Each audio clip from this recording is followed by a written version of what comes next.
Bonjour à tous les participants. D'abord, remerciements à Dieu de nous avoir donné cette opportunité d'échanger un peu sur une thématique cruciale pour notre pays, Madagascar. Une thématique autour donc de la transparence budgétaire. Également, merci à tous nos collègues des organisations de la société civile qui ont collaboré pour cet événement avoué. La thématique que nous allons discuter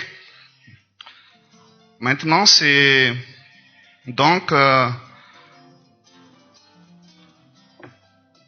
transparence budgétaire appliquée à Madagascar.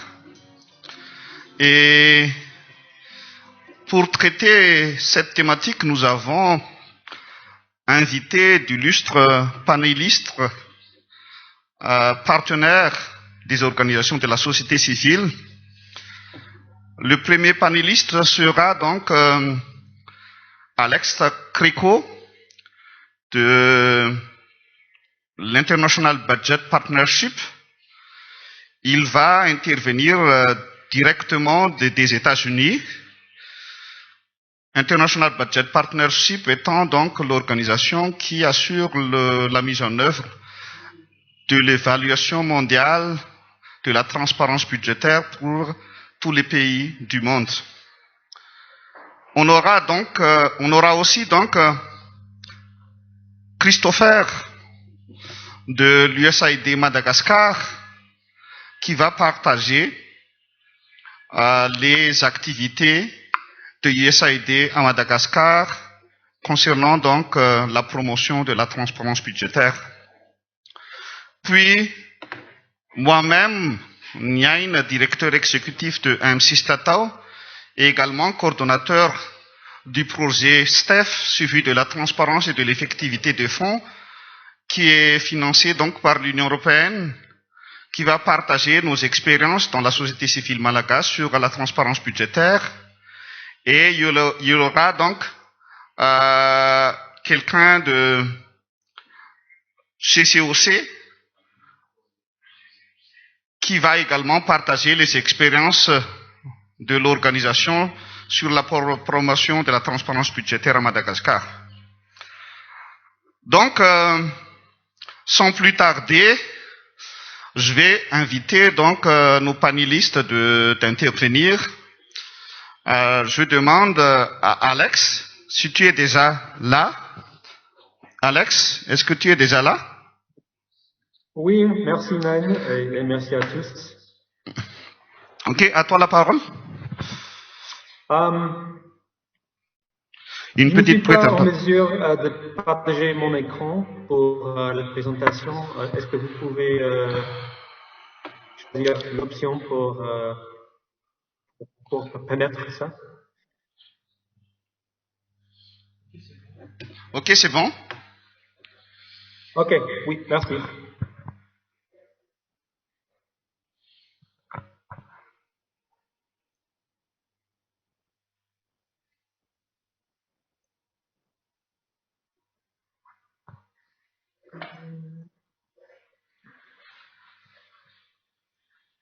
Ok, est-ce que vous pouvez voir mon écran? Oui, parfaitement. Merci beaucoup. Ok, merci Nyan et merci à tous d'avoir assisté aujourd'hui. Je m'appelle Alex Kreco et je suis agent de programme au sein de l'initiative sur le budget ouvert à l'International Budget Partnership ou IBP. Aujourd'hui, je vais brièvement discuter d'une évaluation récente de l'IBP menée sur le niveau de responsabilité fourni par les gouvernements dans leur paquet de réponses fiscales contre la crise du Covid. Comme certains d'entre vous l'ont peut-être vu, nous venons de publier les résultats de cette évaluation lors d'un événement lundi passé. Je passerai en revue le contexte et la méthodologie de cette étude avant de discuter de certaines des principales conclusions mondiales. Et ensuite, Yann présentera quelques-uns des résultats spécifiques pour Madagascar. Alors, pour commencer, pourquoi l'IVP a-t-il mené cette évaluation?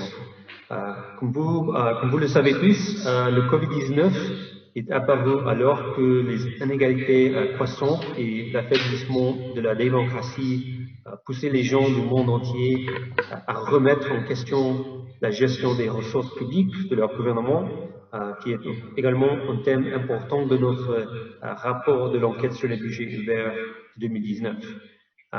L'impact très inégal de la pandémie sur des travailleurs à faible revenu, des femmes et d'autres groupes défavorisés qui supportent déjà les plus gros des retombées sanitaires et économiques risque d'aggraver la situation. Et nous menons également une étude appelée l'enquête sur le budget ouvert, ou OBS, tous les 2 ans, qui examine la transparence, le contrôle et la participation du public des cycles budgétaires nationaux. Les recherches pour les prochains cycles de l'OBS, celles de 2021, sont en fait actuellement en cours. Cependant, à la lumière de la gravité de la crise de Covid, ainsi que du montant important des ressources allouées rapidement par les gouvernements pour y faire face, nous avons pensé qu'une évaluation supplémentaire menée pendant la crise serait plus utile et opportune. Donc, en collaboration avec des chercheurs locaux, y compris MC Statao à Madagascar, IVP a donc documenté le lancement de près de 400 paquets de politique fiscale d'urgence, ou PPF, qui ont été introduits par le gouvernement entre le 1er mars et le 30 septembre 2020. Et tous les 120 pays qui sont inclus dans l'OBS 2021 ont été également couverts par cette évaluation. Donc, pour la méthodologie de cette étude, l'évaluation est fondée sur 26 nouveaux indicateurs qui ont été conçus pour refléter les normes et standards émergents en cours d'élaboration par certains organismes internationaux, organisations comme l'FMI, INTOSAI, l'Initiative mondiale pour la transparence fiscale, GIFT, et l'Open Contracting Partnership. Et comme pour l'OBS principal, cette étude a évalué la transparence, les opportunités pour le public de s'engager dans le lancement et la mise en œuvre des paquets de politique fiscale d'urgence, et le contrôle par les législateurs et les institutions supérieures de contrôle pour ces PPF introduits par le gouvernement en réponse à la pandémie.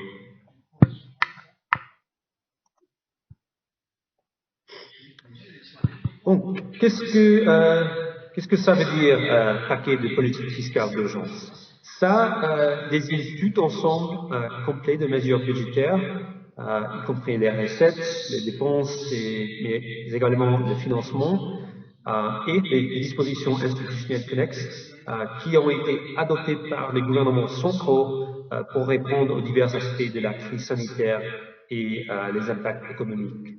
Et quelques exemples sont le soutien budgétaire direct, des mesures d'allègement fiscal et le soutien au crédit et à la liquidité.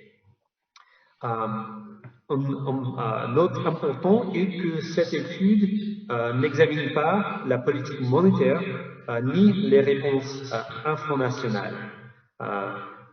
Ces 2 sujets n'ont pas été pris en compte. C'est une étude concentrée sur les politiques fiscales au niveau central.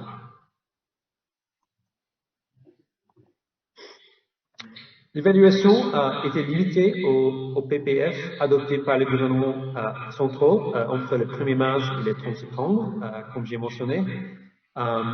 Et si plus d'un PPF était introduit au cours de cette période, les chercheurs devaient sélectionner le plus grand paquet en termes de ressources ou financement, comme la base d'évaluation, ou celui qui était généralement considéré comme le plus important pour la réponse à la pandémie dans le pays. Et nous avons choisi ces dates limites pour l'évaluation parce que nous voulions centrer la recherche sur la période pendant laquelle les premières et les plus complètes séries de réponses gouvernementales ont été introduites. En outre, cependant, pour garantir une couverture adéquate des rapports de mise en œuvre, nous avons évalué des documents et des informations sur la mise en œuvre du paquet choisi s'ils étaient publiés avant le 31 décembre 2020. Donc, nous avons vu ces deux dates limites pour notre recherche. Et les chercheurs ont consulté des documents et des informations qui étaient disponibles au public, qui étaient accessibles en ligne, et des informations qui ont été publiées dans le cadre des procédures budgétaires normales, mais ainsi que ceux qui ont été publiés dans le cadre des processus et des procédures d'urgence distinctes.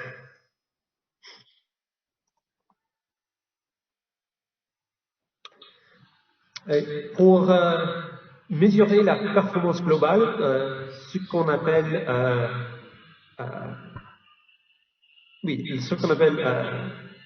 la responsabilité globale de chaque pays par rapport aux 26 indicateurs inclus dans l'étude, nous avons déterminé la part de cases à cocher sélectionnée pour chaque indicateur et puis normaliser ce résultat de chaque indicateur sur une échelle de 0 à 1 pour tenir compte du nombre différent de cases associées à chaque indicateur.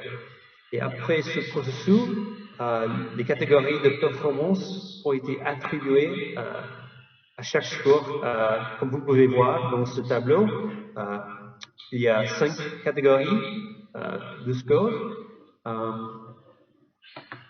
Et encore, ce score fondé sur tous les 26 indicateurs et ce qu'on appelle le niveau de responsabilité. Cependant, des scores des groupes d'indicateurs ont été également calculés pour présenter des mesures de la transparence, du contrôle et également de la participation du public pour les PPF dans les pays. Les scores pour les questions relatives à chaque sujet ont été moyennés et chaque sujet a reçu une note distincte et une catégorie de performance a été attribuée. Et vous pouvez retrouver tous ces scores dans les fiches des données pour chaque pays, y compris Madagascar, et ces fiches sont disponibles sur notre site web. Donc, pour les résultats mondiaux, nous avons trouvé que plus de 2/3 des 120 gouvernements examinés dans de nombreuses régions du monde et quelques différents niveaux de revenus n'ont fourni que des niveaux limités ou minimaux de responsabilité dans le cadre du lancement et de la mise en œuvre de leur première réponse fiscale au Covid et dans leur paquet de politique fiscale d'urgence. En fait, seuls 4 pays, qui sont l'Australie, la Norvège, le Pérou et les Philippines, ont fourni une responsabilité adéquate, alors qu'aucun pays n'avait une responsabilité substantielle, qui est la catégorie la plus élevée sur notre échelle. Aussi, les gouvernements n'ont pas adopté les mesures clés pour renforcer la responsabilité. Environ la moitié des gouvernements évalués ont publié que peu ou pas d'informations sur leurs dépenses, le financement et performances réelles mais également prévues. Il n'y a pas souvent des comparaisons entre les chiffres réels et prévus. Près de 2/3 des pays étudiés ont publié des informations très limitées sur le lancement et le recours à des procédures d'achat simplifiées liées à la pandémie. Et Évidemment, les informations très limitées sur ces procédures seront difficiles l'évaluation de l'optimisation des ressources par les gouvernements dans l'achat de matériel médical ou d'autres biens et services qui sont essentiels pour faire face à la crise Covid. Également, le rôle des législateurs a été limité pendant la pandémie. Dans près de la moitié des 120 pays de notre évaluation, le gouvernement lance des mesures de politique budgétaire par le recours à des décrets exécutifs de différents types qui contenant le processus normal d'approbation législative. Maintenant, avant de passer la parole à Nian et M. Stata, voici une carte montrant les niveaux mondiaux de responsabilité pour chaque pays de l'étude, allant de minimal à adéquat. Et encore, la catégorie la plus élevée est substantielle, responsabilité, mais aucun pays n'a atteint ce résultat. Bon, le rouge foncé fait référence à minime. Vous pouvez ces résultats dans quelques régions à travers le monde. Le rose signifie la responsabilité limitée. Vous pouvez voir que Madagascar atteint ce niveau. Le jaune est partiel, responsabilité, et le vert clair est adéquat. Bien que les deux enquêtes utilisent des critères quelque peu différents, on a constaté aussi que les résultats de notre étude sur Covid sont fortement corrélés au score de l'enquête sur le budget ouvert de 2019. Ce qui suggère pour nous que les pays dotés de systèmes de responsabilité plus fiables en temps normal ont également tendance à avoir une plus grande responsabilité en temps de crise. Donc, je vais terminer ici et passer la parole à Nian. Merci pour votre temps et votre attention et j'ai hâte d'entendre toutes les questions et de lire vos questions dans le chat box que vous pourrez avoir sur cette évaluation ou les résultats. Si vous souhaitez en savoir plus à leur sujet, veuillez visiter notre site dédié que vous pouvez voir dans ce diapositive. Nous avons le lien ici. Nous avons également une version en français. Bon, merci encore pour votre attention. Et Nian, s'il vous plaît, allez-y. Merci. Merci beaucoup, Alex, pour cette intervention claire et dans le temps. Somary fitiny kely fotsiny nanao fanadihadiana manokana momba ny fangaraharahan'ny teti-bola hoentina miady amin'ny Covid-19 zany ny IBP ka firenena 20 no nanaovana an'izay fanadihadiana izay. Sady nadiadiana ny fangaraharahan'ny teti-bola no nadiadiana ihany koa ny fisian'ireo fahafahana manara-maso ny fanatanterahana sy ny famolavolana ny teti-bola. Rehefa natao ny fanadiadiana dia ny 2/3 firenena rehetrarehetra izay nadiadiana dia tsy manome afa-tsy atotam-baovao faran'izay kely na ataoko hoe voafetra ihany, izay moa hoe limité sy minimum amin'ny resaka teti-bola sy fitantanam-bola hoentina miady amin'ny valanaretina Covid-19. Ary tsy nisy firenena mahitsy tsy nisy firenena mihitsy tena nanome an'izay tota-pahalalana izay amin'ny fomba tsara. Firenena 3 manefatra ihany zany no nanome tota-pahalalana ampy momba ny teti-bola sy ny fitantanam-bola hiadiana amin'ny Covid-19 dia i Australie, Norvège, Pérou no resahany teo ary mbola misy anankiray mety tsy tadidiko. ny 50% ny ireo firenena rehetrarehetra izay nadiadiana dia saika tsy nanome atotam-baovao na tena atotam-baovao faran'izay kely momba ny fitantanam-bola iadiana amin'ny Covid-19 sy ny teti-bola iadiana amin'ny Covid-19. Ary hita ihany koa zany fa tena maro ny firenena tsy dia nanaraka loatra ny asan'ireo parlemanta aozisitsika izay tokony anara-maso ny fanatanterahana sy ny famolavolana ny teti-bola fa saika voadingana zany izay asan'ny parlemanta izay. Dia nafarana ny Alexa teo moa hoe any amin'ny firenena izay efa mampiasa ny fangaraharahan'ny teti-bola sy ny fampandraisana anjara ny olom-pirenena sy ny fanaovana ny fitsiriana sy ny fanarahana maso ny teti-bola matotra amin'ny fotoana tsy misy valanaretina zany dia hita fa moramora kokoa ho an'ny zareo ihany koa zany no nanao an'izay mandritra ny fotoana ny valanaretina. Eo ny tonga dia hotoizako amin'ilay présentation izay natao ny vokatra Madagasikara zany momba ny fangaraharahan'ny teti-bola. Là, je vais tout de suite continuer un peu la présentation donc sur Madagascar, les résultats que Madagascar ont obtenus sur la transparence budgétaire, que ce soit en période normale, que ce soit donc pendant la période de Covid-19.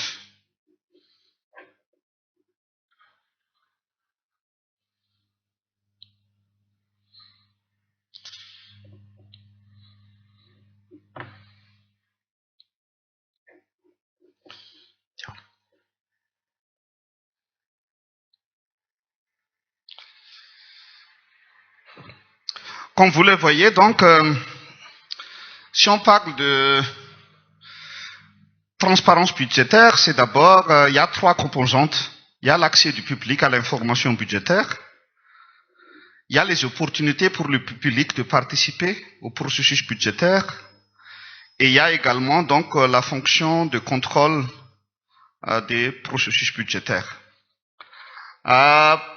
Pour Madagascar, les résultats qu'on a obtenus donc pendant l'évaluation spécifique concernant nos budgets répondant à la pandémie Covid-19 qui a été basée sur la loi des finances rectificatives 2020.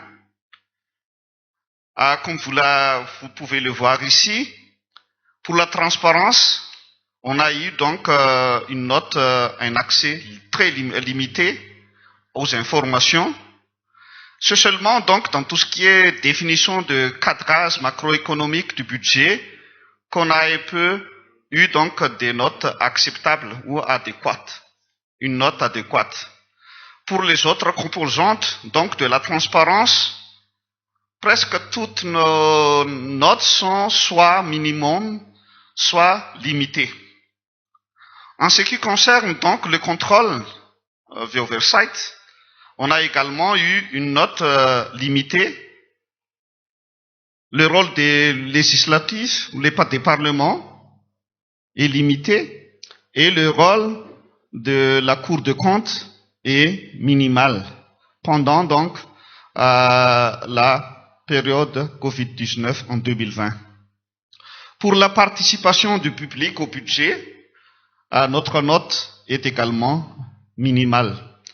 Donc, ce qui donne un résultat que Alex a expliqué tout à l'heure, note pour Madagascar, on est parmi les pays donc qui n'a fourni que des informations limitées en termes donc de budget pendant la période Covid-19. Et si je fais un rappel de notre note pendant l'évaluation budgétaire en temps normal 2019, on a eu une note de transparence budgétaire de 40 sur 100, qui signifie également que l'accès à l'information est encore très limité. On a eu donc à très limité, soit donc un accès minimal à l'information budgétaire, puisqu'il faut avoir 41 sur 100 pour atteindre la note limitée. Pour la participation du public, on a eu une note de 6%, ça veut dire que dans le processus d'élaboration du budget, de mise en œuvre du budget, c'est encore très loin. Donc la participation des organisations de la société civile et la participation du public. Et pour le contrôle budgétaire, le contrôle assuré donc par le Parlement et par la Cour des comptes, on a eu une note de 35%. Comme Alex a expliqué, ça veut dire que cette tendance de manque d'information, de non-accès à l'information budgétaire est encore là, donc depuis 2017, 2018, 2019, 2020, donc actuellement, et 2021. On est en cours donc de faire l'évaluation pour le budget, évaluation budgétaire 2021, et sûrement on va sortir donc le résultat l'année prochaine. Et c'est un peu, je voudrais donc attirer notre attention pour la société civile. Pourquoi on a besoin donc d'informations de transparence budgétaire pour les organisations de la société civile? C'est d'abord pour donc faire des propositions et des plaidoyers. Et pour cela, je vais demander aux techniciens de lancer un petit message de plaidoyer qu'on va lancer d'ici une journée ou 2 jours pour faire donc comme outil donc de plaidoyer sur la transparence budgétaire.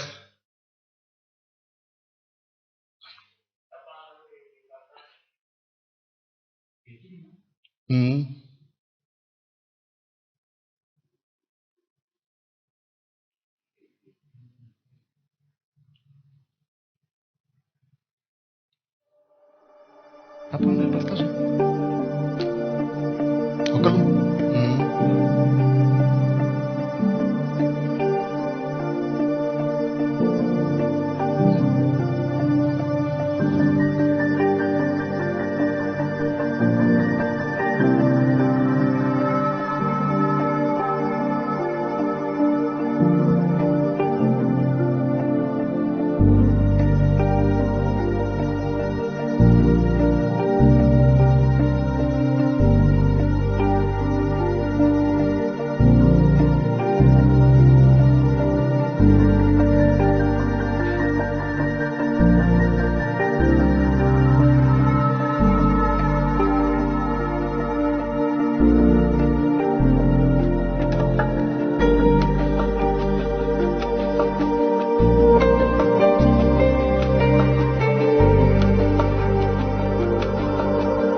Est-ce que je partage?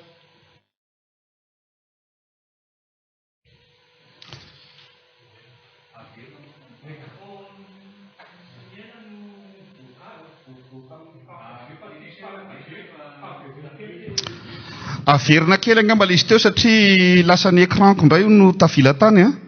On va un peu répéter l'usage de film. Parce que certains participants n'ont pas pu voir la vidéo correctement.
Donc, nous avons vu à travers ce petit film que nous allons lancer comme plaidoyer sur Facebook dans les prochains jours, que la transparence budgétaire permet aux organisations de la société civile donc d'analyser les priorités que le gouvernement accorde à un secteur donné.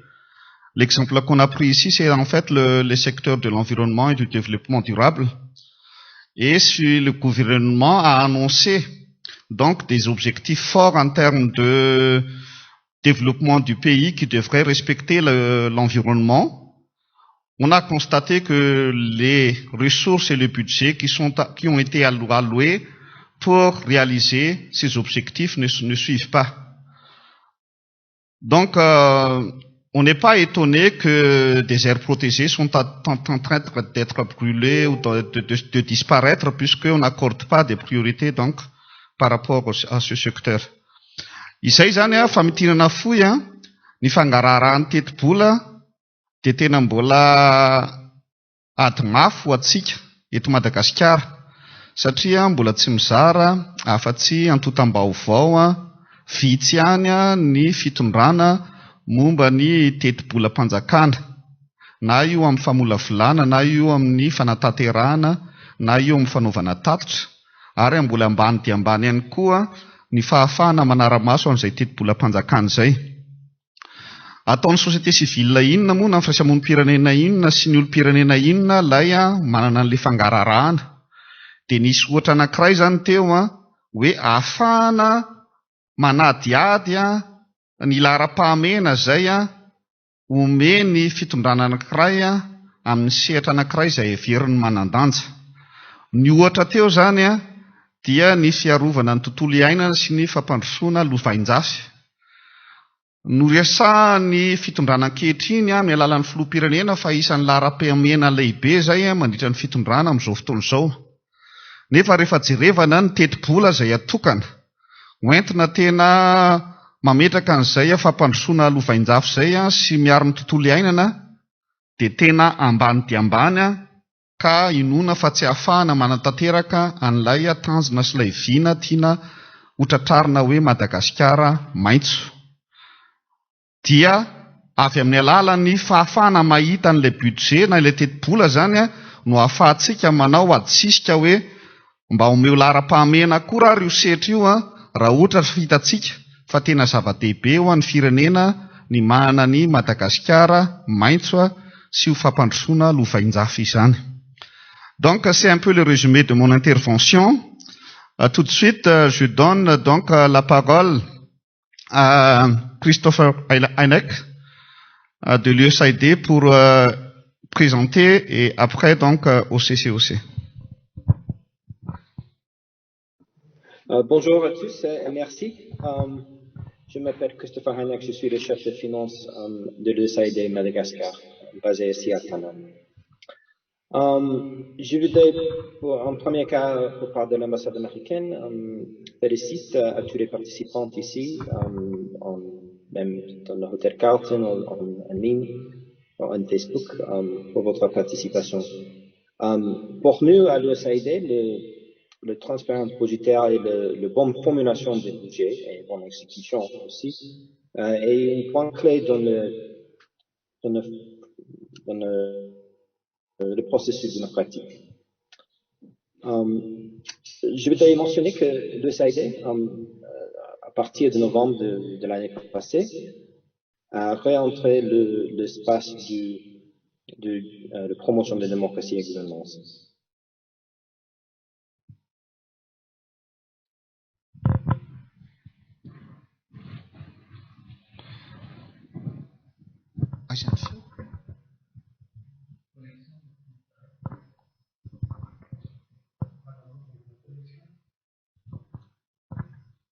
Donc, on a perdu un peu le son.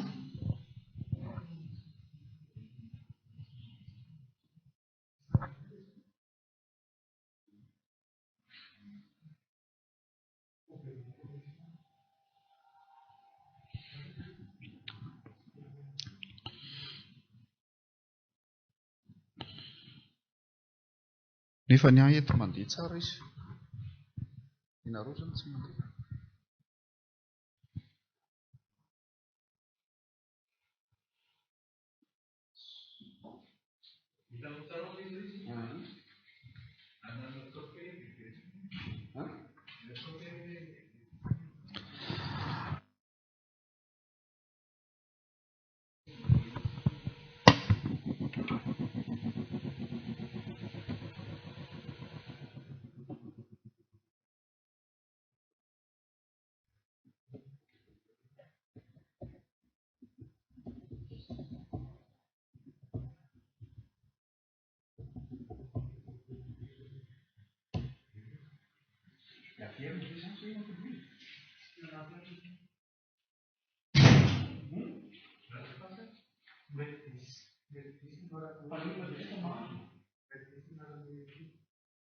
Merci. Non, je viens d'expliquer pourquoi nous avons choisi de travailler avec notre premier projet dans ce domaine depuis 11 ans.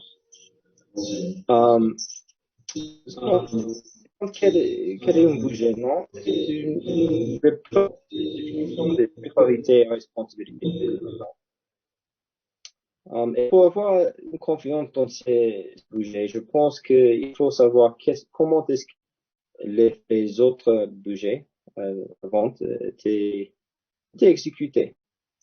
Nous savons que c'est facile de faire des promis, de faire des démontres de bonnes intentions à travers un document. Mais comme nos collègues de l'IBP ont mentionné, qu'est-ce qui passe quand il y a une crise ou une chose non émancipée qui passe dans le monde? Comment est-ce qu'on divise le budget quand il y a un manque de fonds de taxes, des ressources, par exemple? Si on s'arrête juste à la formation du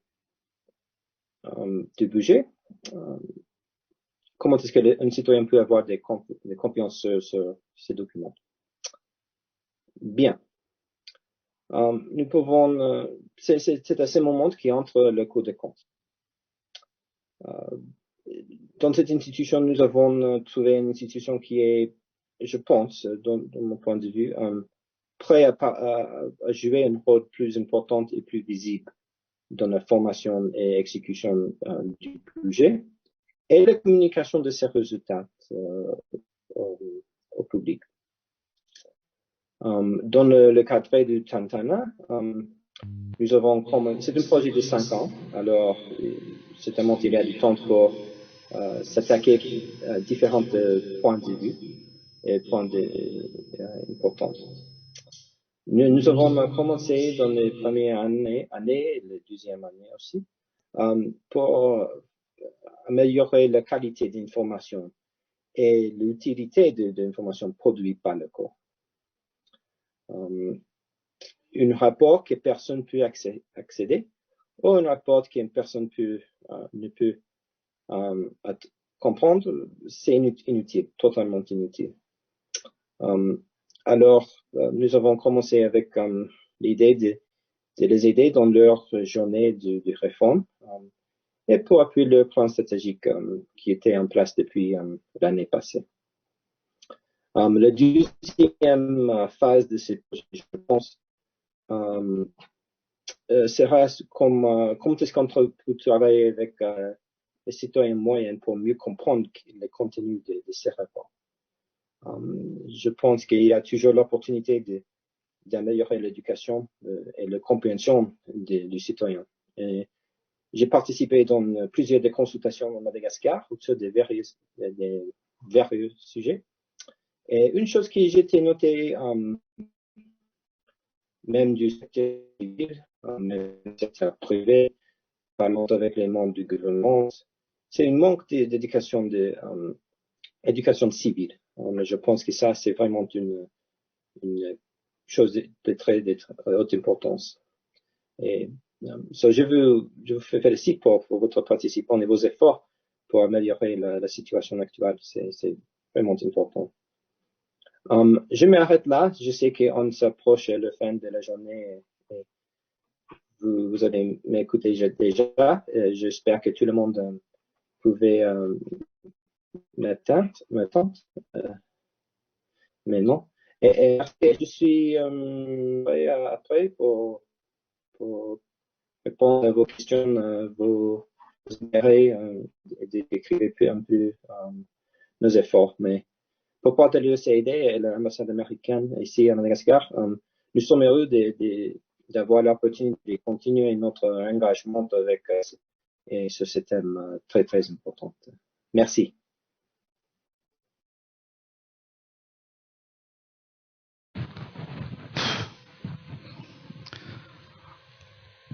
Somary tapaka kely ny fanarahana azy taty aminay fa tany aminareo zany nandeha tsara dia mahafinaritra.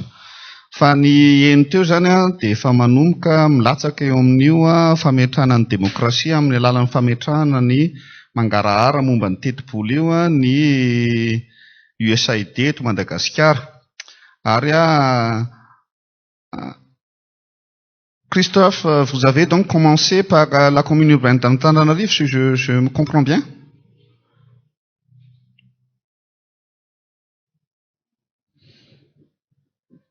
Pardon. Nous avons commencé avec le code de compte ici à Antananarivo.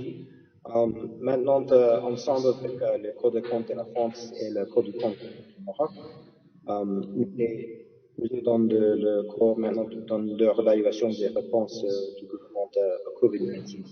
Okay. Et je pense aussi que nous avons commencé le rapport sur la politique d'exploitation du commune urbaine d'Antananarivo.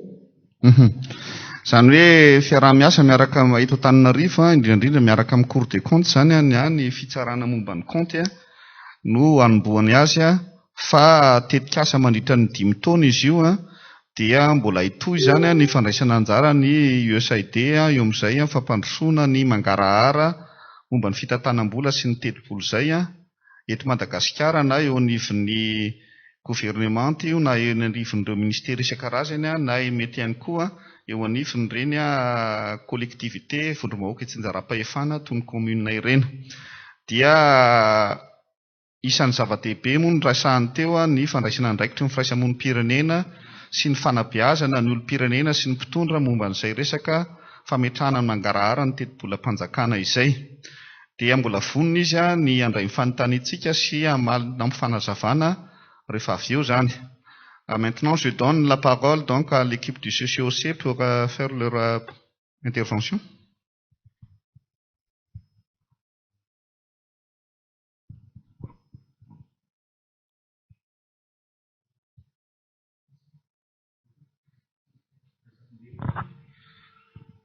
C'est qui va faire la présentation au niveau du CCOC?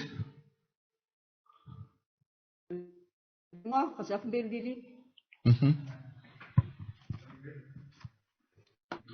Vous m'entendez là? Oui, bonjour à tous. Je suis donc Jacques Bellili du CCOC, qui est le collectif des citoyens des organisations citoyennes. En fait, ma contribution va être assez courte parce que, à partir de ce qui a été dit auparavant, je voudrais dire que le CCOC est une ONG, donc une organisation de la société civile qui milite depuis 5 ans à peu près sur justement dans le domaine de cette transparence budgétaire, puisque nous travaillons dans le suivi budgétaire et notamment en faisant donc des analyses des lois de finances depuis 5 ans, et ce, avec d'autres organisations de la société civile à travers le mouvement Rouille. Alors pourquoi nous avons décidé d'axer nos activités sur ce suivi budgétaire? Parce que nous estimons que, comme slogan, que pour qu'un milliard dépensé impacte réellement sur la vie de la population et notamment sur la vie des plus démunis à Madagascar, qui constitue quand même à peu près 90% de sa population. Et à travers donc, ce suivi budgétaire, moi je voudrais insister sur le fait que l'accès à l'information et la transparence budgétaire sont intimement liés. Nous avons vu avec l'étude qui a été menée, donc l'IBP, et qui a été fait aussi donc à Madagascar avec le budget ouvert notamment. Donc il y a cet aspect-là qu'on ne peut pas dissocier l'accès à l'information qui est donc essentiel si réellement on voudrait faire de la transparence budgétaire aussi bien vis-à-vis de la part donc des tenants du pouvoir que de la part donc, de la société civile. Nous avons vu par exemple que dans l'enquête que sur les 120 pays qui ont été évalués, il y a quand même très peu de pays qui réellement ont donné des informations dont l'accès à l'information a été important, et donc vous voyez que c'est essentiel. Dans notre expérience à nous, effectivement, la transparence budgétaire, c'est aussi un moyen de contrôler effectivement la façon dont le gouvernement gère les affaires publiques et notamment l'argent public. Et parce que cet argent, il faut bien qu'il y ait des groupes de personnes qui fassent le travail de contrôler.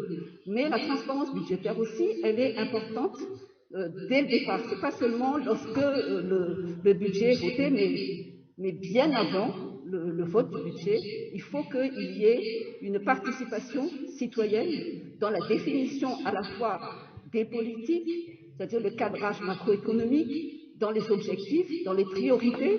Et c'est ce travail-là que depuis donc 5 ans, des organisations de la société civile, animées par le CCOC, à travers donc le mouvement Rouille, nous essayons de faire en sorte que dans les conférences budgétaires, par exemple, que la société civile soit impliquée, c'est-à-dire vraiment dès les pré-conférences budgétaires pour l'élaboration donc du budget.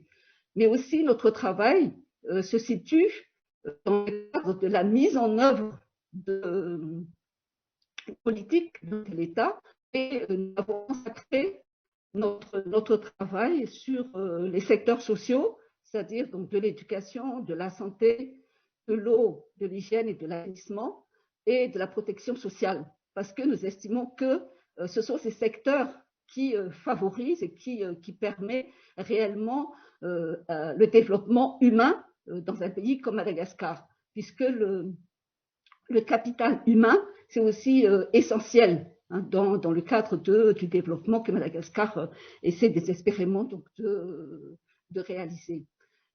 Nous pensons aussi que la transparence budgétaire se situe aussi au niveau de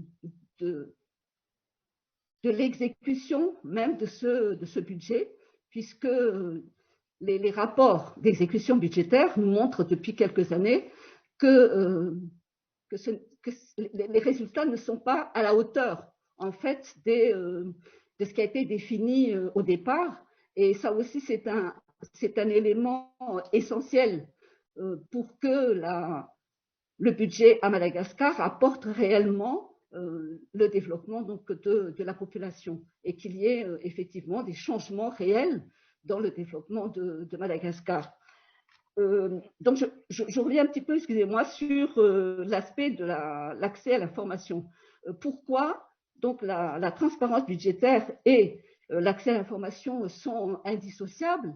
Parce que c'est ça qui permet, l'accès à l'information, c'est ça qui permet véritablement aux citoyens de pouvoir faire ce travail à la fois de suivi budgétaire, mais aussi à la fois de participer à la mise en œuvre des politiques donc de l'État. Dans notre expérience, nous avons bien vu que lorsque nous avons des difficultés pour avoir accès aux informations, notamment sur le budget, mais aussi sur d'autres informations publiques et de l'administration, eh bien, nous avons du mal à faire nos analyses et nous avons du mal à faire des recommandations qui soient pertinentes et qui soient des recommandations qui, effectivement, vont permettre des changements et qui vont permettre d'apporter des résultats clairs et des résultats précis sur le développement donc, du pays.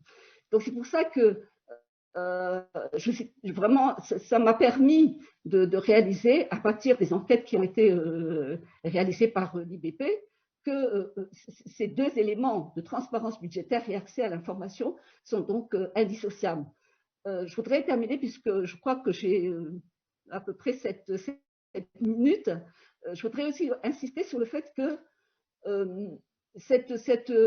la transparence budgétaire, elle est non seulement un défi pour un pays comme Madagascar, parce que nous avons bien vu que malgré les efforts qui ont été faits pour cette transparence budgétaire, beaucoup reste encore à faire, notamment, comme je disais, par rapport à l'accès à l'information, puisque il y a deux années de loi de finances, eh bien, nous avons eu des difficultés pour avoir accès aux textes qui nous auraient permis de faire les analyses à temps et de proposer donc des recommandations, de faire un plaidoyer auprès de l'Assemblée nationale et du Sénat.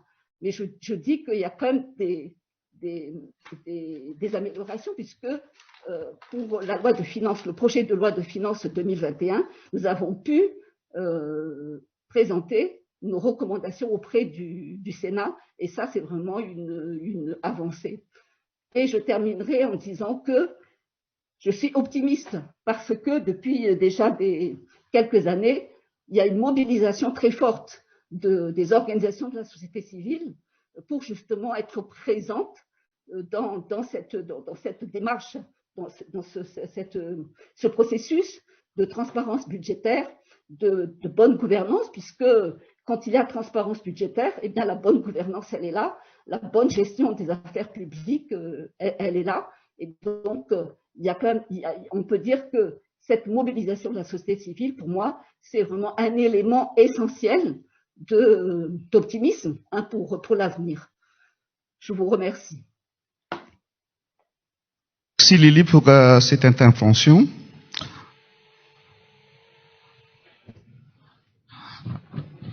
Raha fitiana ny teneniny teo dia mbola matoky ihany izy fa hiatsara zany ny fangaraharahan'ny teti-bola, satria efa marobe isika firaisamonim-pirenena malagasy no miasa amin'io sehatra io, ary ny mpiara-miombina antoka koa miezaka miara-miasa amintsika zany amin'io sehatra fametrahana ny mangarahara ny teti-bola io.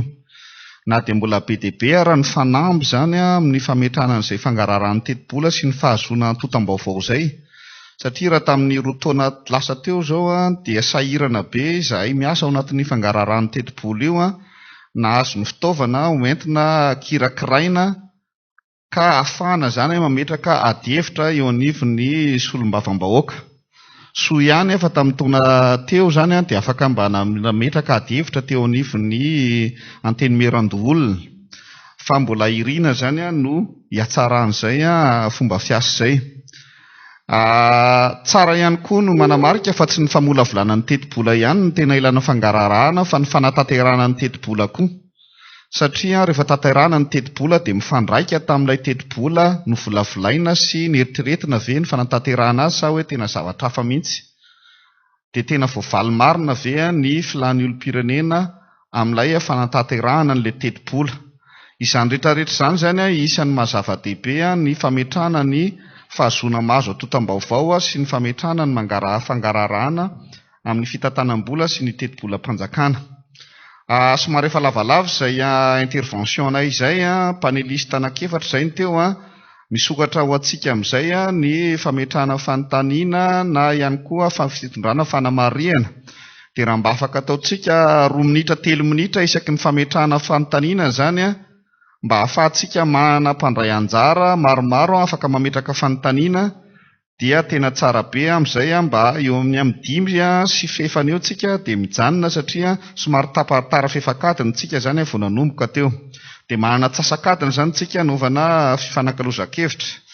Maintenant donc c'est à notre tour s'il y a des questions ou des demandes de clarification ou des remarques que nous voulons émettre ou nous voulons poser à nos panélistes. C'est le temps de prendre la parole. Nous aurons donc à peu près 30 minutes pour les échanges. Donc après ces 4 présentations, merci beaucoup.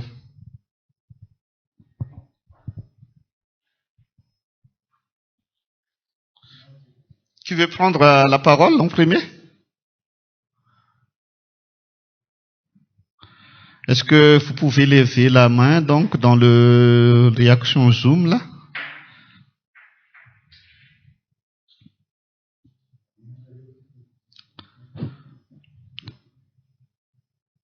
Donc, est-ce qu'il y a des gens qui veulent intervenir?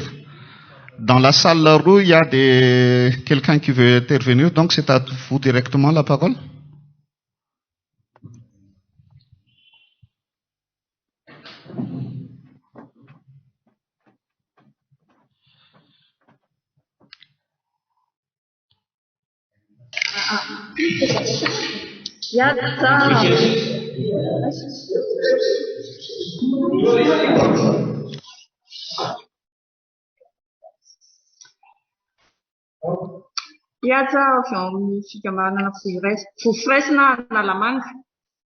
Fanontaniana tompo arakaraka ny adivantsika société civile amin'ny transparence budgétaire fanontaniana mipetraka izany hoe misy fiantraikany ao amin'ireo mpanapa-kevitra ve amin'ny fampandrosoana ny Madagasikara ny fidirantsika amin'izay transparence budgétaire izay satria toa tsapa mantsy tato ato indrindra ohatra tamin'ilay budget-ana Covid gataka mafy mihitsy isika avoay ny feti-bolan'ny Covid dia tohatra ny arakaraky ny idirantsika ao anatiny fangatarantsika an'izay transparence izay vao maika koa anidiny fanjakana ny information ho antsika izany. Saotra tompoko. Ray fanontaniana anankitelo tsika vao mamaly. Donc, deuxième question de Janine Pascal, et puis après de Yul de l'ONG Lalana.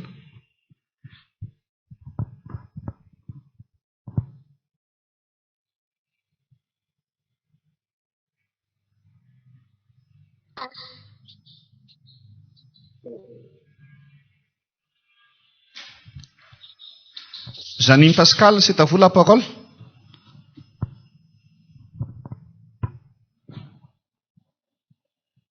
Sinon, je demande à Oul de prendre la parole puisque... Ouli?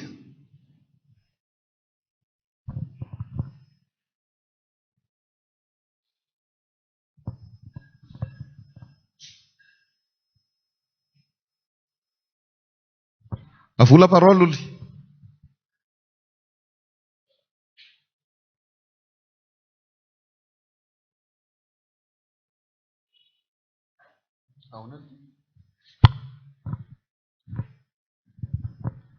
Est-ce que Yule peut intervenir?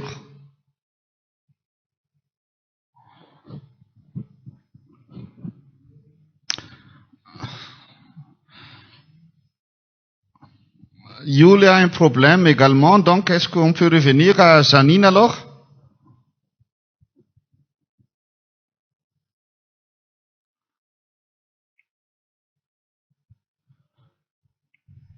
Allez-y, Janine.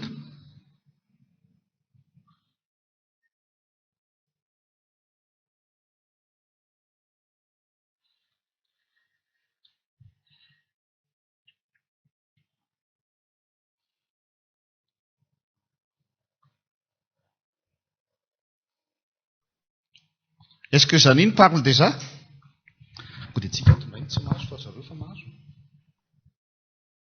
Micro Janine le fasy fa ohatrany tsy mandeha micro anao. Maheno zay. Oui, eny tompoko. Maheno zay. Zay va maheno. Maheno tsara. Maheno tsara anao mihitsy zay Janine amin'izao.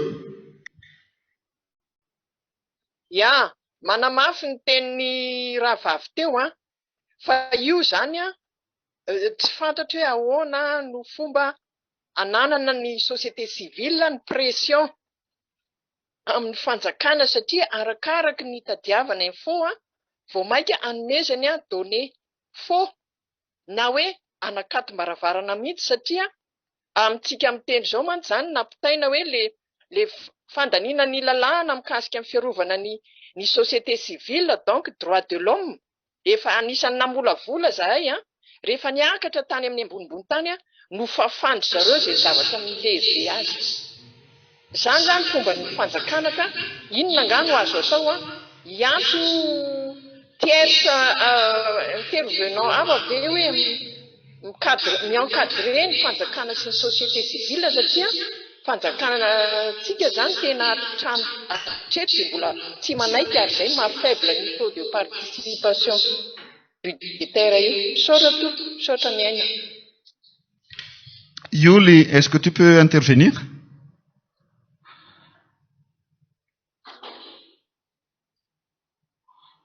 Yuli de l'ONG Lalan.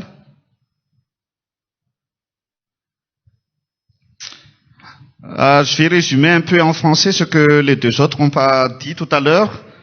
Qu'est-ce qu'on peut faire pour vraiment pousser le gouvernement à faire la transparence sur le budget, puisque au fur et à mesure que les organisations de la société civile font donc des plaidoyers, des interpellations par rapport à la transparence budgétaire et à l'utilisation des fonds, il semble que le gouvernement donne des informations incomplètes ou ne donne pas des informations.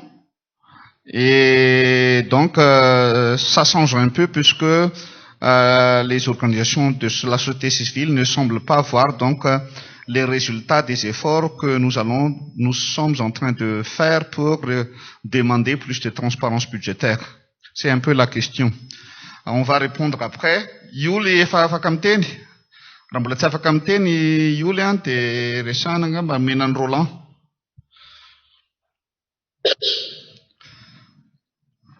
Roland? Merci Laina. Falmera Perret.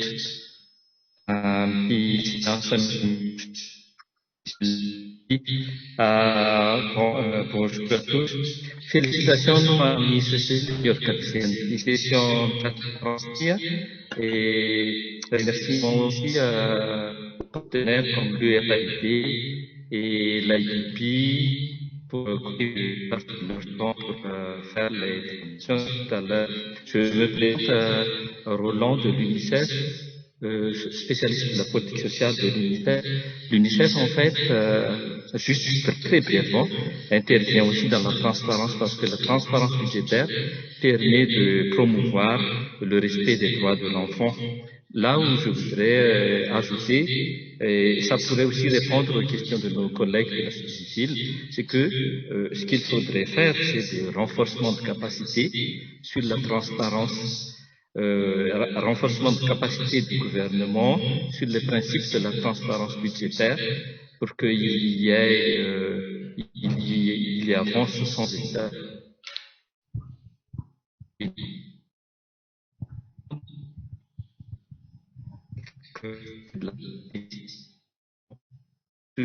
Là, les collègues pour des événements que l'UNICEF pourrait aussi appuyer dans ce cadre de renforcement de capacité sur la transparence. Merci à vous. Raftin kely zay tenin'ny Roland zay tompon'andraikitra sy amin'ny resaka politika sosialy eo amin'ny UNICEF dia hitany hoe tokony hamafisina ny fanaovana tantsorika momba ny fametrahana ny fangararan'ny teti-bola na io tantsorika eo anivon'ny gouvernemanta sy ny fitondram-panjakana na io tantsorika eo anivon'ny firaisamonim-pirenena ary misaotra an'ireo mpandray anjara ohatra ny IPP sy ny USAID izy izay miantsehatra amin'izay fametrahana ny fangararan'ny teti-bola izay fametrahana tantsorika izay dia isan'ny afaka mandray anjara amin'izay ihany koa zany ny UNICEF miara-miasa amin'ireo mpiatsehatra rehetra mba ahafahana manatsara ny fametrahana ny fangararan'ny teti-bola eto amin'ny firenentsika. Dia tsy tokony ho kivitsika zany na dia ohatrany hoe mbola tsy mahita vokatra ara satria isan'ny lalana anankiray hoentina manatsara ny fanatanterahana ny politika any amin'ny sehatra isan-karazany tokony hoe salaminy hoe fampandrosoana ny ankizy zany ny fisian'io fangararahany teti-bola-panjakana io raha ho an'ny UNICEF manokana. Dia misaotra ny Roland amin'izay fandraisana anjara izay Ioly efa afaka miteny amin'izay ve ianao? Dia rehefa avy eo Paubert tsy manao raty angamba ny anankiray.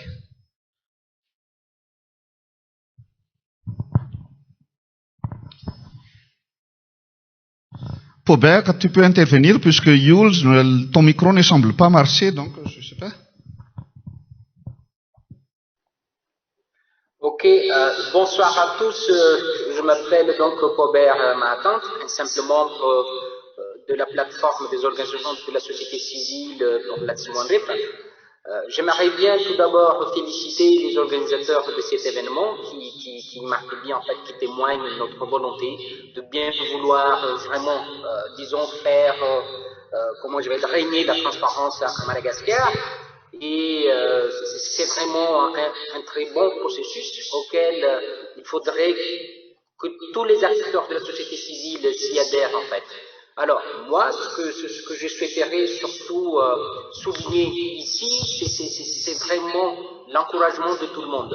Puisque le gouvernement, on voit qu'ils prétendent être transparents, ils prétendent être démocrates, mais en vérité, en réalité, la chose est vraiment bien loin. Et alors là, donc, par rapport à ce qui se passe dans bon nombre des pays en Afrique, notamment au niveau des pays anglophones, on voit vraiment une avancée vraiment significative de la démocratisation de l'administration, la transparence surtout, et puis la participation réelle et effective des organisations de la société civile dans ces pays-là. Le problème de l'insularité de Madagascar, c'est vraiment quelque chose qu'il faut bien surmonter parce que nous sommes un peu isolés par rapport à l'ensemble des pays africains en fait. Alors moi, ce que je souhaiterais transmettre à nous tous acteurs de la société civile ici ce soir, c'est vraiment de ne pas nous laisser en fait disons, comment je vais dire, de ne pas perdre le courage. Voilà, il ne faut pas qu'on perde le courage et ensemble avec nos partenaires, il faut lutter jusqu'au bout, il faut lutter jusqu'à la fin. Et là donc c'est déjà une très bonne étape, ce que nous sommes en train d'avoir en ce moment et l'on tient à remercier tous les conférenciers avec toutes les brillantes présentations qu'ils viennent de nous donner, de nous partager. Voilà, sur ce, je vous remercie beaucoup et bonne soirée à tous. Merci. Merci beaucoup, Paubert Mahatante.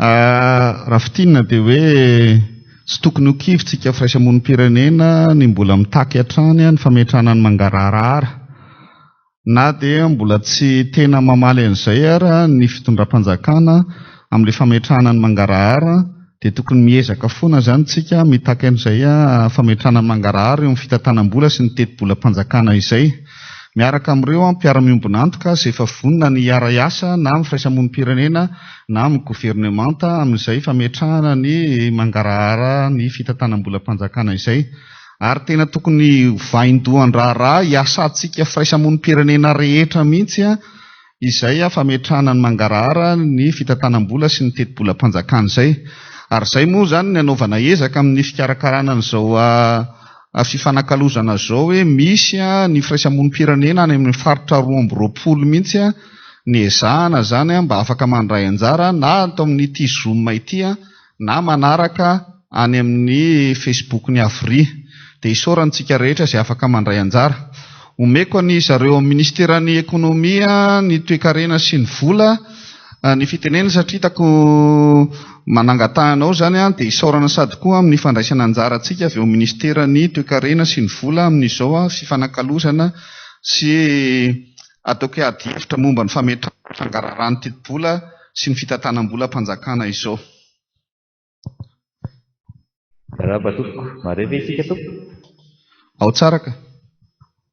Ya, faly miarabantsika raha be Arsan Miary no miteny misolo tena ny eo ny ministeran'ny fitantanam-bola sy ny toe-karena. Sady azo asiana sary kely miara. Azafady? Azo asiana sary. Tsy manaiky. Ay. Ya. Tiako marihana fotsiny hoe nisy raha matoa zay teo aloha teo ny teny hoe resaka fangararana mikasika ny fitantanana mitety-bola hiadina amin'ny Covid. Mampafantatra fotsiny sy mampatsiahy zany fa eo anivon'ny Ministeran'ny Toe-karena sy ny fitantanam-bola misy karazana hoe tatitra arak'izay antotam-baovao azy zany, dia izy io atao mise à jour régulièrement en fonction an'izay miankina amin'izay données sy information budgétaire azy zany. www.mef.gov.mg/reporting covid. Efa natao anatin'ny discussion ao izy fa somary ambonimbony. Dia faharoa, tiana ihany no mampatsiahy ny organisation société civile, indrindra ao an'ny anivon'ny faritany sy ny hafa tsy ao anatin'ny roy angambany, mety mbola tsy ataoko hoe tsy nafantatra an'ilay izy fa misy ny chargé de mission izay mifandray natao ifandray manokana amin'ny société civile ka mampita ny fangatahana, ohatrany hoe demande amina participation na hoe misy atelier na misy fivoriana karakaraina na zavatra toy izany, dia izay chargé de mission izay no miandraikitra ny fampitana ny taratasy ny demande izay ataontsika société civile eo anivon'ny ministèren'ny économie et finance.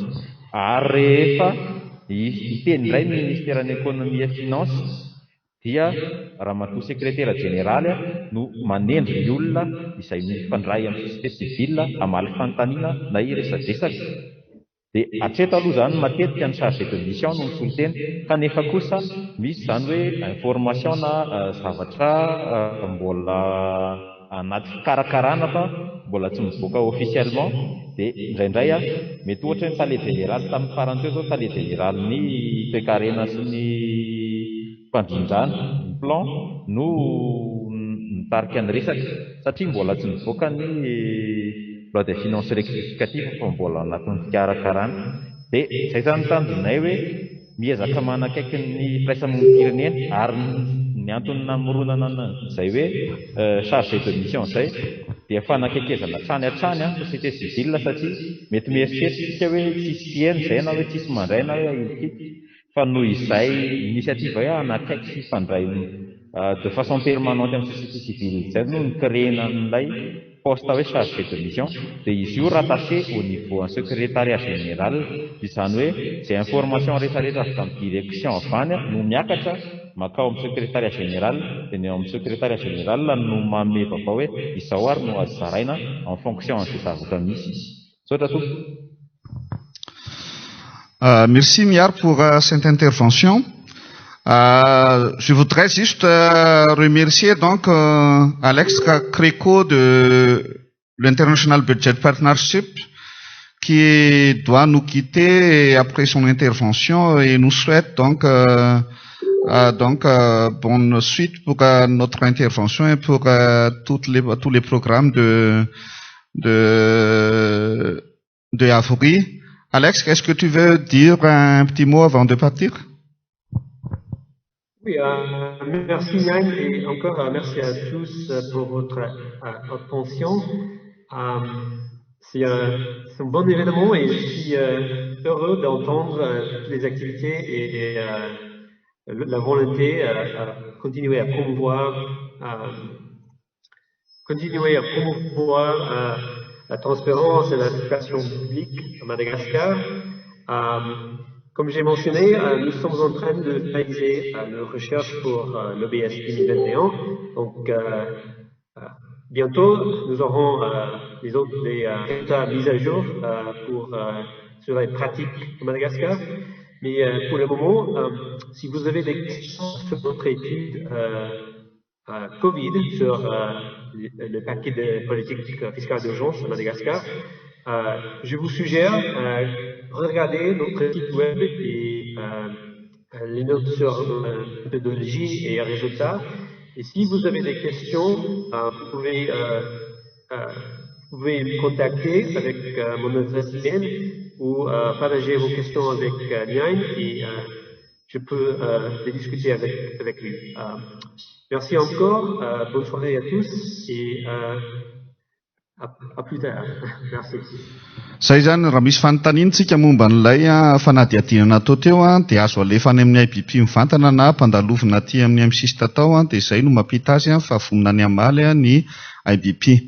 Je vais résumer un peu la réponse du ministère de l'économie et des finances qui a mis donc en place un relais au niveau du ministère justement pour discuter, pour avoir vraiment donc écouter les organisations de la société civile. C'est un peu la mission de relation de la société civile au niveau du ministère de l'économie et des finances qui est directement rattaché donc au secrétariat général et qui donc prend tous les messages, toutes les propositions, dans les plaidoyers par les organisations de la société civile et qui donc amène ces messages au niveau du ministère et demande au ministère également de répondre par rapport à cela. Il a également tenu à informer que le ministère a mis en place un portail qui pour rapporter donc tout ce qui est budget pour la lutte contre la Covid-19 et la gestion des financements de Covid-19. Et c'est un portail qui est régulièrement mis à jour et qui donne donc des informations budgétaires sur les réponses à la Covid-19. C'est déjà disponible donc dans le site web du MEF actuellement. On n'a pas eu donc l'intervention de Yul. Je voudrais peut-être partager un peu mon écran puisque justement on a donc analysé un peu je dirais le rapport dans le cadre qui a été publié donc est-ce que vous voyez mon écran là? Oui. Donc nous dans le cadre du projet STEF suivi de la transparence et de l'effectivité des fonds alloués aux réponses de la Covid-19 qui est financé par l'Union européenne. On a donc analysé un peu ce rapport qui est publié par le ministère de l'économie et des finances en réponse donc à la Covid-19. Et justement, c'est je pense, une bonne initiative donc d'avoir fourni des informations budgétaires par rapport à la réalisation budgétaire pour répondre à la Covid-19 parce que comme j'ai expliqué, ça nous a permis donc de sortir nos analyses par rapport au budget qui a été reçu. Et on a constaté par exemple que 81% des dons qui ont été prévus et ont été décaissés. On a prévu d'avoir des dons de 20 millions de dollars et on a donc déjà reçu 16 millions de dollars et vous pouvez voir là donc la liste des partenaires qui ont fourni ces dons. On a également donc pu analyser que le fonds de riposte Covid-19 de 265 milliards d'ariars n'a pas encore été mobilisé puisque le comité de pilotage qui aurait dû donc valider toutes les dépenses par rapport à ce fonds n'a été mis en place qu'en début de cette année. On a donc pu analyser que l'État malgache a déjà engagé 1,894 milliards d'ariars, qui est environ 13% du budget général de l'État et 62% du budget du plan multisectoriel d'urgence, et a fait un volume de paiement de 1053 milliards d'ariars, c'est-à-dire 56% des engagements. Et on a constaté que la majorité, en fait, des engagements et la majorité des paiements qui ont été effectués sont relatifs à la subvention de la DIRAMA. Donc, on s'est demandé, est-ce que c'est vraiment dans les dépenses Covid-19 ou pas, mais ce sont des dépenses qu'on a tous les ans, donc les subventions à la Tirama, qui gangrènent vraiment le budget de l'État, alors que ces subventions, en fait, au final, bénéficient donc aux entreprises privées qui fournissent de l'énergie à la Tirama. Et donc, nous pensons que si on ne va pas arriver à trouver des solutions viables à la gestion de l'énergie à travers la Tirama, notre budget sera toujours un peu menacé en termes d'équilibre, puisque on va toujours donc donner la plupart des engagements et des paiements à la Tirama dans les prochaines années. Donc il faut vraiment des politiques adéquates pour répondre à cela. On a constaté également que par rapport à tout ce qui est paiement donc des frais médicaux des fonctionnaires se rapportant à la Covid-19, de l'ordre de 14 milliards d'AGAR, qui sont essentiellement des frais d'hospitalisation, des soins et de traitement des agents de l'État, on constate que il y a un afflux des prises en charge, donc des dépenses, qui ont été donc faits au niveau du centre de santé polyclinique et maternité d'ILAF, qui a donc bénéficié de 48% des frais d'hospitalisation et de remboursement. Donc on se demande, donc les centres de santé de l'État donc n'arrivent plus à répondre aux besoins donc de la population au service public. Donc on fait recours beaucoup aux cliniques privées donc pour tout ce qui est donc remboursement, hospitalisation et tout ça, et pour les fonctionnaires. Et qu'en est-il donc des simples citoyens qui ne pourront donc pas recourir au service du centre de santé polyclinique et maternité d'ILAF? Ils ne vont pas bénéficier donc de l'utilisation de ces fonds. Également donc l'évacuation sanitaire et tout ça, ça a représenté 3% des frais d'hospitalisation. Pour vous dire que la transparence budgétaire, la fourniture d'informations budgétaires, même si ce n'est pas encore vraiment au top, ce n'est pas encore complet, permet quand même de faire des analyses de l'utilisation des fonds publics et de donner des recommandations pour que ça s'améliore. Et lors de notre dernier échange avec le ministère de l'économie et des finances, comme on a fait des plaidoyers pendant la loi des finances initiale qu'il faut augmenter le budget alloué au secteur de la santé, le ministère de l'économie et des finances, à travers la direction générale de l'économie et de la planification, a bien confirmé que pour la loi des finances rectificative qui est en train d'être élaborée, qui sera soumise donc pour vote au niveau de l'Assemblée nationale pendant cette réunion de l'Assemblée nationale, le budget du secteur de la santé va augmenter considérablement et on attend donc de voir cette décision pour dire que il y a toujours un peu d'espoir que notre engagement puisse porter donc ses fruits.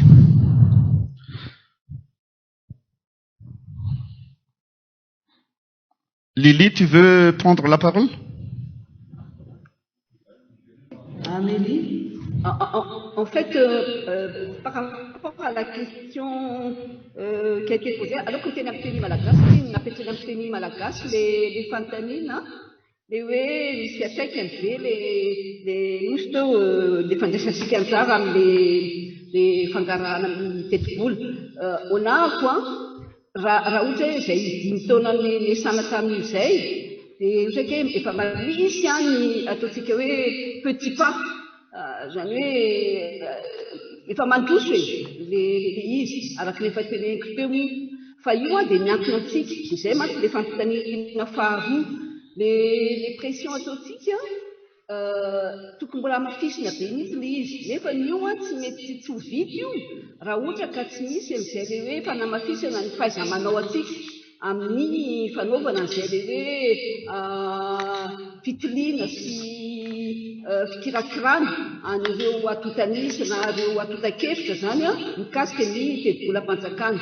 Anjarantsika ihany tika ihany tolona io zany hoe tsy zavatra hoe fanomezana le izy fa avy le izy a dia anjarantsika rehefa mahay mivondrona tsika rehefa manana le fahaiza-manao tsika avy moa efa ataotsika le izy a misy foana le formation mikasika ny teti-bola sy ny fanarahana maso ny teti-bolam-panjakana dia manisika ny rehetra zany a hoe mbola mivotaka amin'le izy fa tsy tokony ho kivy na ohatra hoe araky ny lazaiko teo hoe efa roa taona izay a sarosarotra nazahoana le atotanisa sy le atotan-kevitra zany mikasika ny teti-bolam-panjakana io fa tsika ihany no tompon'andraikitra amin'le izy tsy hoa tsy zavatra hoe amena fotsiny izy io fa tolona le izy ary izay no mahatonga ny isorana ny ataoko hoe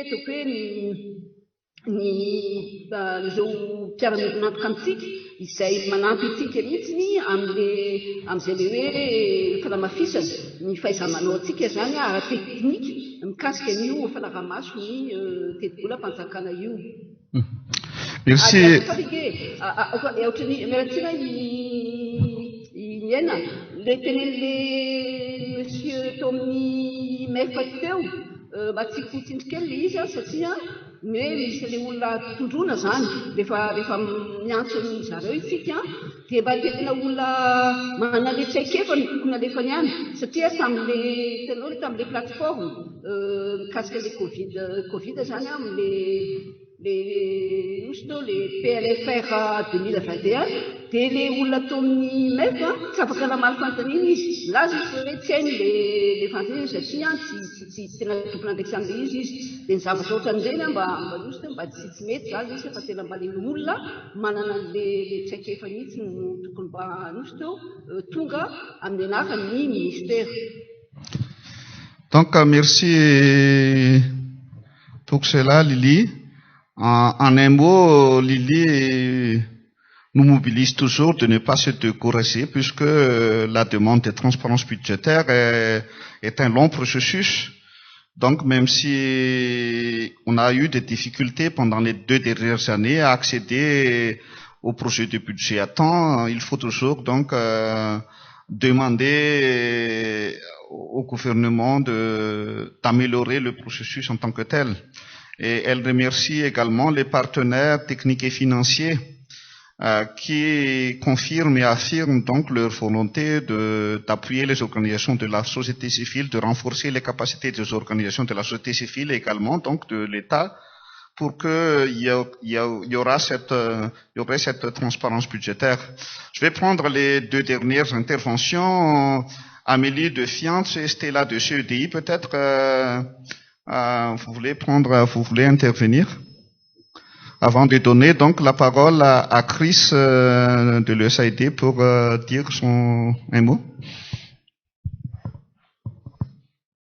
Merci Nene de m'avoir donné la parole. Je voudrais vraiment remercier l'équipe organisatrice de cette vidéoconférence car c'est vraiment une grande surprise pour moi de l'avancée de la société civile à Madagascar. Et je voudrais renforcer le...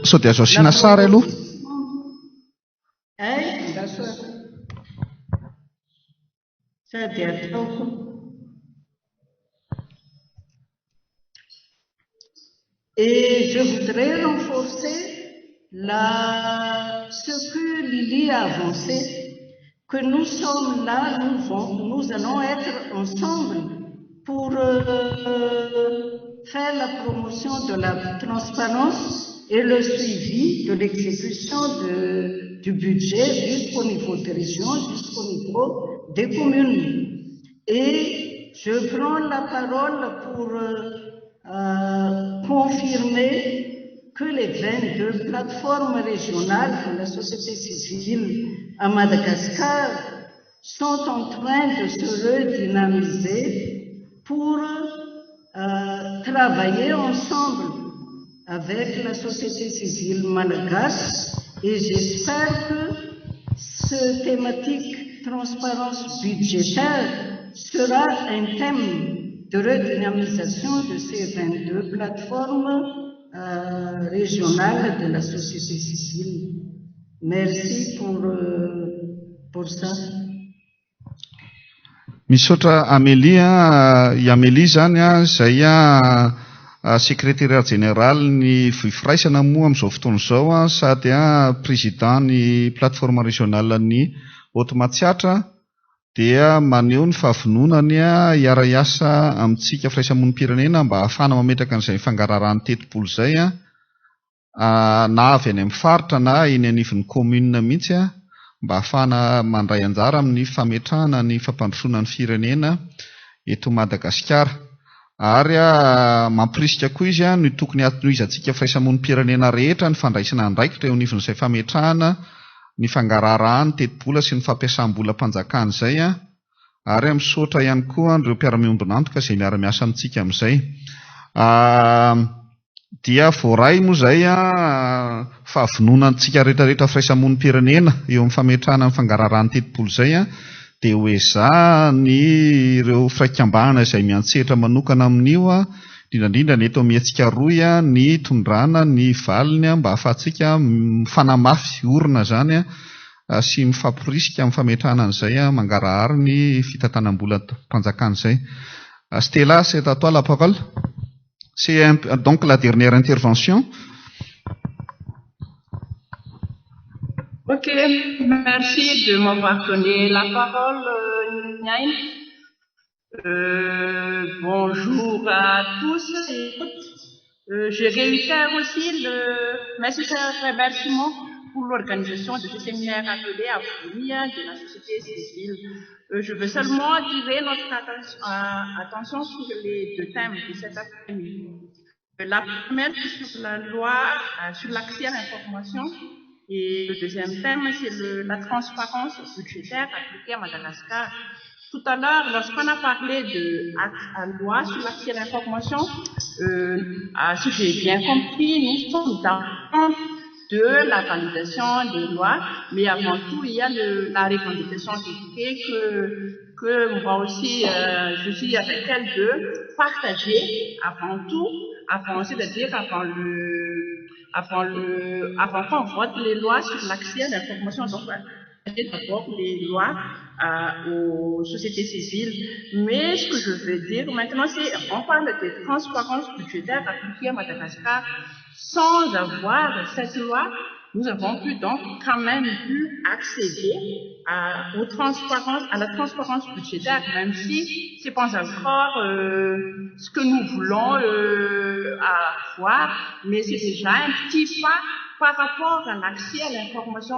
Donc ma question est aussi, peut-être qu'elle va voir remarque, comment peut-on donc accéder aux autres informations cruciales pour le développement de notre pays? Quelles sont les bonnes pratiques que nous avons eues pour pouvoir accéder à la transparence budgétaire et comment donc transposer cette expérience à d'autres informations que nous voulons accéder? Voilà un peu ma question sur les thématiques. Merci. Merci beaucoup Stella. Merci beaucoup Stella. Je vais peut-être essayer de répondre ça à la fin. Maintenant donc, je tiens à remercier tous les panélistes qui ont intervenu pendant cet échange sur la transparence budgétaire.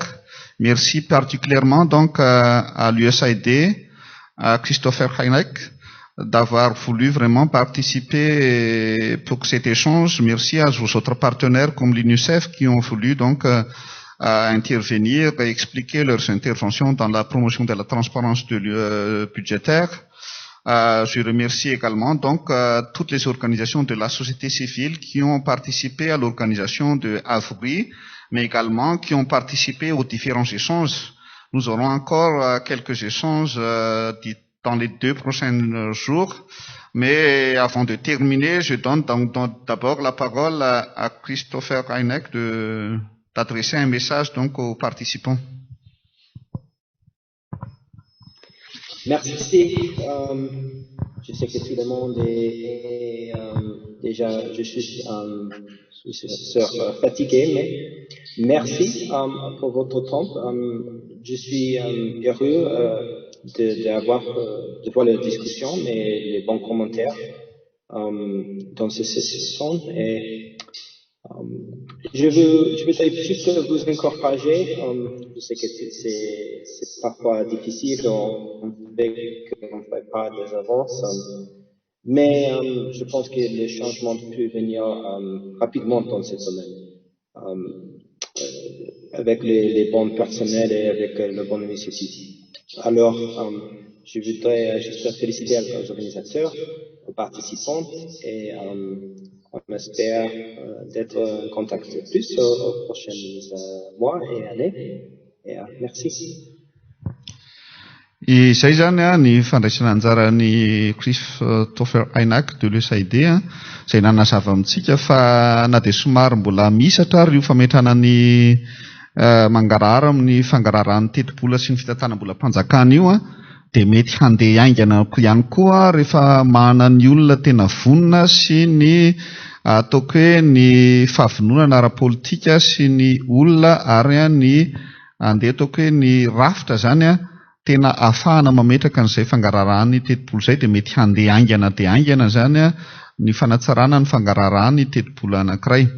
Dia ny USAID dia mbola mampirisika antsika zany satria tena faly izy afaka nandray anjara tamin'ity fifanakalozana ataontsika ity ary mbola manantena ny ara-iasa sy fanakalo hevitra amintsika bebe kokoa mandritry ny volana sy ny taona manaraka io satria hiantsehatra mafimafy amin'izay fametrahana ny mangarahara eo amin'ny fitantanam-bola sy ny teti-bola mpanjakana izay zany ny USAID mandritry ny volana sy ny taona manaraka eo.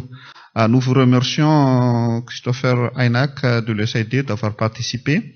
Je vais essayer actuellement de répondre à la question de Stella. En fait, la clé, c'était un peu déjà répondu lors de notre intervention ce matin, c'est d'abord d'accroître les capacités donc des organisations de la société civile dans le domaine de la transparence budgétaire, ce qu'Amélie a demandé également. La transparence budgétaire, les questions de budget, c'était déjà un défi pour nous de mobiliser les organisations de la société civile, d'échanger là-dessus, puisque nous avons eu cette habitude de travailler de manière thématique et de ne pas trop se soucier donc du budget dans les thématiques où on intervient. Donc, on a fait en sorte qu'il y avait donc de l'éducation. On a fait en sorte qu'on a fourni quelques renforcements des capacités aux organisations de la société civile. Et donc, on a instauré également un réseautage donc des organisations de la société civile qui donc veulent travailler, veulent s'engager dans la mise en place et la promotion de la transparence budgétaire. Mais ce n'est pas encore suffisant, mais ce sont les trois donc interventions clés qui pourraient donc améliorer l'intervention des organisations de la société civile pour avoir plus d'informations dans le budget. Et ça doit être la même chose donc dans les autres secteurs. Conduire des éducations par rapport aux informations qui vont être demandées. Conduire également donc le renforcement des capacités par rapport à ces informations et bien sûr accroître les voix à travers le réseautage pour que les gouvernements et les gouvernants puissent nous écouter. Puisque si on est nombreux à réclamer, à demander de la transparence dans un secteur donné, c'est sûr que ce secteur donc va essayer d'écouter et va essayer de répondre à nos demandes d'information. Donc c'est clé donc les travaux des organisations de la société civile, le réseautage des organisations de la société civile, aussi bien au niveau national qu'au niveau des régions, pour accroître l'accès à l'information, surtout l'accès à l'information budgétaire. Izay ngamba ny amaliko azy sady eto ihany koa amarahana an'ity fampiresantsika ity mba ahafahantsika mametraka an'ilay fangararahana eo anivon'ny setra izay asantsika rehetra De mazava ho azy tsy maintsy tsika aty amin'ny firaisamonim-pirenena zany mba mifampianatra ary mifandresy lahatra amin'ny mahazava-dehibe ireo antotam-pahalalana izay tokony ho zaraina amin'ny sehatra isantsika ireo. Ary tokony mifanamafy orina fahaiza-manao tsika zany mifampianatra mitondra fiofanana ho an'ireo firaisamonim-pirenena izay miantsehatra amin'ireny mba ahafahany tena mahay mitaky sy mitady an'ireo antotam-pahalalana izay ilainy manatanteraka ny asany sy manabe ny olom-pirenena. Ary tokony mametraka tsika ny rafitra na ny fifandraisana tsara na ny vovonana na ny hetsika ahafahantsika miara-miasa ahafahana mamaly an'izay sy mitondra mampiakatra ny feo mba ho enoy teny zany amin'ny firaisamonim-pirenena amin'ny sehatra anankiray. Satria izay no zavatra natao tamin'ity fametrahana ny fangararan'ny tetibolo ity dia niezahana aloha ny tondra fanentanana hoe tena zava-dehibe ny raha olona ny tetibolam-panjakana amin'ny fanatanterahana ny asam-panjakana ary namezana ihany koa fiofanana sy tantsorika ho an'ny firaisamonim-pirenena ary nampivondronana an'ireo firaisamonim-pirenena izay miantsehatra eo amin'izay fitakiana ny mangarahara ny tetibolam-panjakana izay.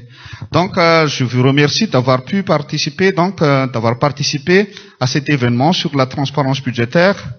Nous arrivons actuellement à la fin de l'événement. On a eu 10 minutes un peu de retard, mais je crois que les discussions et les débats ont été très intéressants et nous voudrons encore continuer, mais on aura encore l'occasion donc d'échanger sur la transparence budgétaire très prochainement.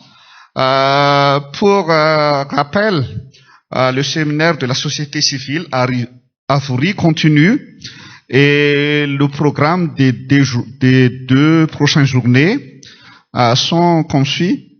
Demain à 9h30, donc il y aurait un échange, un débat sur la participation des jeunes et des femmes dans les structures locales de concertation. Quels enjeux par rapport à la participation des jeunes et des femmes dans les structures locales de concertation. Après, vers 11h, donc, on aura un autre débat sur la participation numérique. Donc, c'est un peu comment on peut utiliser donc la nouvelle technologie pour participer donc dans les structures de concertation. À l'après-midi, va être focalisé donc sur la protection des défenseurs des droits humains. Il y aurait des témoignages, il y aurait des échanges, il y aurait des interventions également d'intervenants internationaux comme Amnesty International qui va donc intervenir pendant cet événement sur la protection des défenseurs des droits humains, des lanceurs d'alerte. Et comme nous, organisations de la société civile, on est tous des défenseurs des droits humains. Je vous demande vraiment de participer à cet événement de l'après-midi sur la protection des défenseurs des droits humains. Le vendredi matin, on aura donc la finale du concours d'éloquence ou de plaidoyer pour les 3 thématiques que nous avons organisées pour les jeunes. Si vous avez vu dans la page Facebook de Avuri, il y avait 10 vidéos, 10 œuvres de jeunes qui ont été soumis au vote public. Donc, les 5 qui ont été sélectionnés vont donc faire cette finale le vendredi matin. Et le lauréat va être récompensé pendant l'événement de clôture le vendredi après-midi. Je vous remercie tous et toutes pour votre attention, votre participation et espérons que vous allez encore suivre les autres activités et vous allez toujours soutenir nos actions dans les organisations de la société civile à Madagascar. Je remercie donc Fanang et l'ambassade de France d'avoir soutenu à ce séminaire de la société civile malagasy appelé Avuri, qui est prévu de se tenir annuellement. Merci beaucoup et au revoir.